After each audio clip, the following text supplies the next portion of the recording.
Hello mga kabayan, andito na naman ang inyong lingkod, Kabayan Calvi na magdadala sa inyo sa iba't ibang magagandang destinasyon dito sa Hungary. Alam ko medyo natagalan tayo, kaya nga ito hinanda ko itong magandang galaan na alam kong sure na sure akong magugustuhan yung lahat. Lalo na sa mga katulad kong OFW na namimiss na ang Binondo sa Pilipinas, alam kong magugustuhan nitong lahat.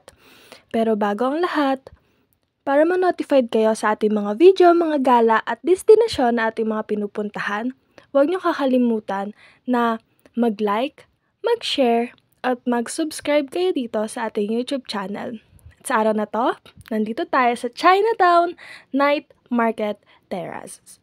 Ito nga palang Chinatown Night Market o mas kilala sa Monori Center ay 15 to 25 minutes away lang mula sa sentro. At isa din sila sa kinikilala na biggest Chinatown dito sa Europe. At kung titignan nyo, maluwag itong lugar na ito at marami din talagang bumibisita dito.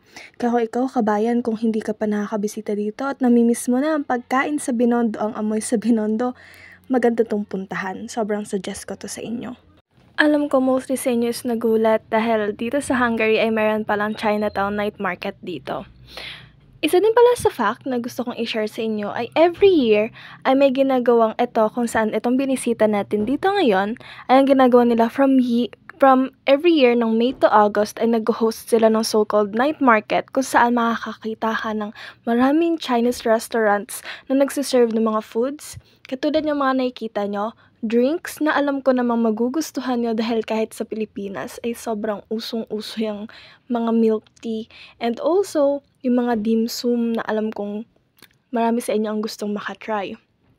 If most of you ay nagtatanong kung authentic ba talaga, actually, mga nagtitinda talaga dito ay mga Chinese people.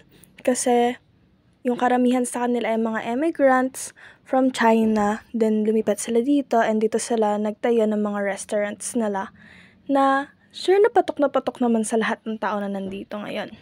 Although medyo pricey nga lang, pero at least sobrang sasarap naman ng mga pagkain na matitikman nyo dito.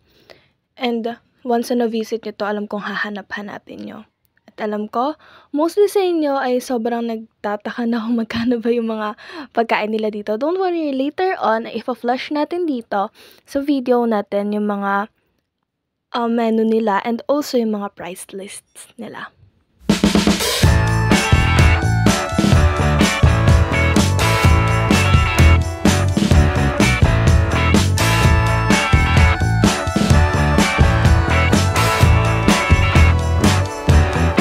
You could hide away the key, causing me trouble that I just couldn't see. Well, you thought you could keep me straight, then I found out something changed. So be love now, yeah, be love now. Yeah, be love now.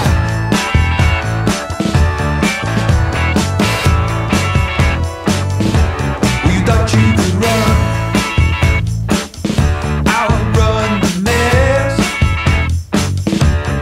Along the way, I dropped my emptiness. So I turned and I faced the pain. When I looked up, all fell away.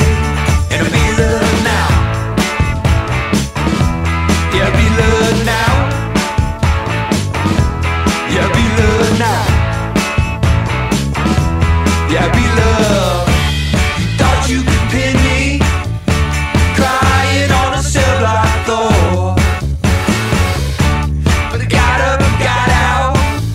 You won't find me here anymore. So I'm breaking the chain, soaring wild and free, shining bright so the world might see.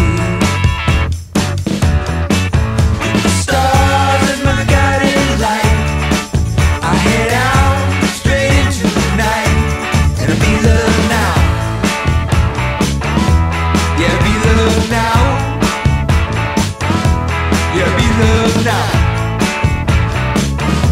Yeah, be love now.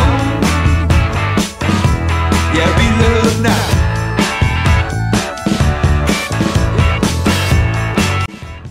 At yun na nga mga kabayan, alam kong nagustuhan nyo ang ating napakasarap na gala sa araw na ito.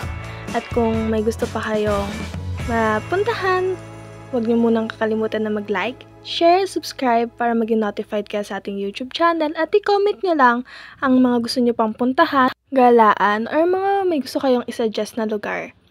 Hanggang sa muli!